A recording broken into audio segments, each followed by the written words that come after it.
An interesting tweet emerged after Indiana's win. Yeah. Guys, it's 2026. Of course, I say that.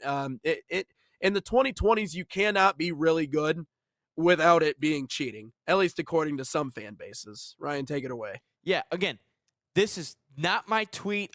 This is nobody I know. Again, some people like to shoot the messenger. They shot me down last week because of Messi to Liverpool, and I even sent this tweet into a friend group chat, and they all thought I was the one making the tweet because Michigan football isn't good. I go, this isn't my. I'm just showing you guys what people are saying. This is not my tweet. Nothing. So just need to put that out there. But again, this is what someone has said. Again, this isn't some verified source, but a couple of people, a couple of messenger boards have said this, and I think the bottom is it's almost like Indiana knows what play / look is coming almost every down.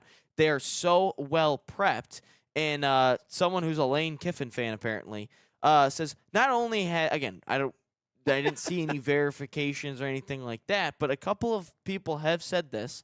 Not only has Indiana been hacking into the VO / Pixelot software to watch practice film of other teams, VO are like the AI cameras for the people who don't know, but they have infiltrated most cloud-based systems which teams keep their game plans on. This includes opening scripts. Funny, they jumped the first route today and returned it for a pick six. They know every sign and every variation the coaches on opposing teams plan for.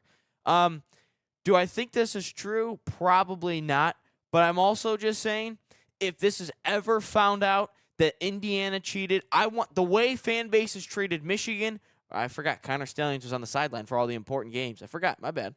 But for all the people that gave Michigan shit, Indiana should get the same thing. That's all I'm saying. That's all I want. If Michigan has it one way, Indiana's got to have it the same way. If it ever comes out to be true. That's all I'm saying. Seeing the downfall of the SEC is on its face, right? Just watching them lose these games emphatically, may I add.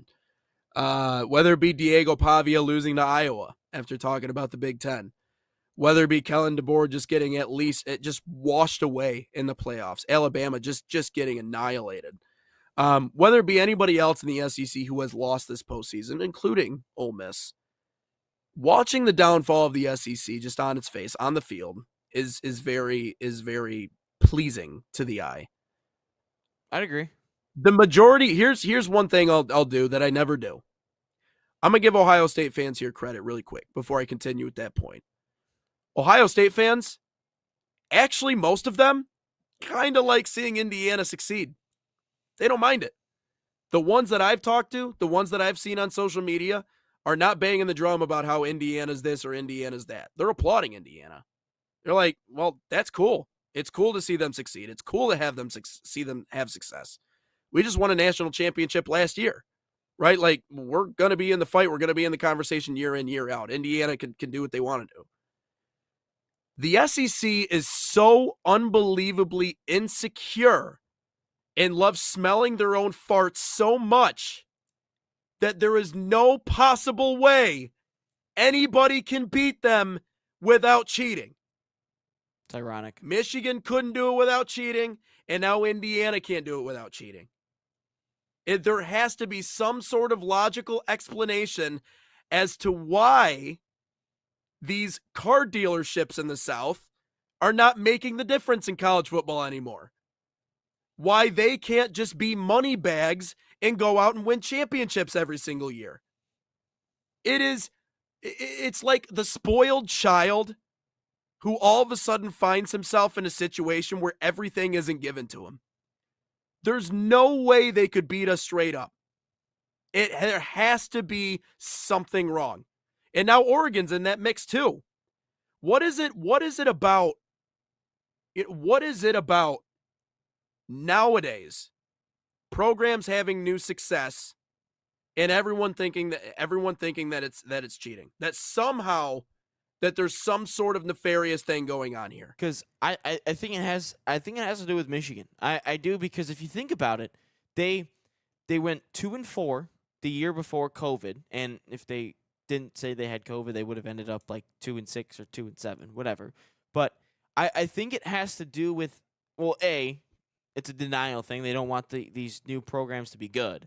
And two, I think it has to do with Michigan because they went 2-4, then all of a sudden they're in the playoff the next year, and then they're in the playoff, then they're in the playoff, and then after all of it, they kind of suck a little bit. But it also comes down to the players. Like, you can hate on the Michigan National Championship all you want, but they had some dogs all over the place. I think they had 5 first-rounders. Look at Colson Loveland right now in the NFL. He had 7 receptions for 125 yards in a playoff game. They had a top 5 pick and a D tackle. Like, they had studs all over the place. I mean, I don't know how we don't know how the Indiana teams will share in terms of the NFL. We don't know how those players will do in the NFL. We don't know where they're drafted yet. But I just think it's the fact that there was such a quick turnaround that they all think it has something to do with cheating because Michigan had a quick turnaround and they were cheating in terms of the signs. So I think that's what it has to do with. I mean, to me, it's hogwash. And the thing is like, we literally, first of all, I need everybody to understand something really quick. Sign stealing has been a part of the game since the game started. If you don't understand that, stop watching football. Wait, so this didn't just happen because Michigan did it, right? Oh no. Oh yeah, actually no, it did. No, you're right. No, absolutely. I thought Michigan invented sign stealing. Everybody beforehand just came up with their plays and then went out and played. No one scouted. No one looked at signs. No one looked at sidelines. No one had advanced scouts. You know what's funny? We were talking about James Franklin a little bit earlier. I had a friend who worked in the athletic department at Penn State when James Franklin came in. You want to know how big that football front office became after he got there? I think they had about 12 people working for the football program. You want to guess how many people started working for the football program after James Franklin got there? 50. 75. Jeez. What the hell are they doing? Use your brain. What do you think they're doing? You think everyone's doing laundry? What, you think everyone's like pushing carts around and setting up for practice? Or we're all sitting around doing kumbaya, holding hands in a circle? Are you dumb? Are you dumb? What do you think they've been doing? Sign stealing is not new in football. It has been going on since the beginning of time, and the NCAA needed someone to make an example of, and Jim Harbaugh in Michigan was that. They also didn't like Harbaugh. They also didn't like Harbaugh. Now, did they cheat? Did they do what they did? Yes. I don't think anybody's denying that. You want to know who else did it? Kirk Ferentz. But Kirk Ferentz didn't win a national championship, so Kirk Ferentz isn't going to get an earful for that. Also doesn't want a Big Ten. Only the programs that go on and win games are the ones that we look at and go, sign stealing must be cheating. Sign stealing has been a part of the game since the game, literally the inception of the game. It does not matter what you do. There is going to be sign stealing. Coaches talk to coaches. Players talk to players.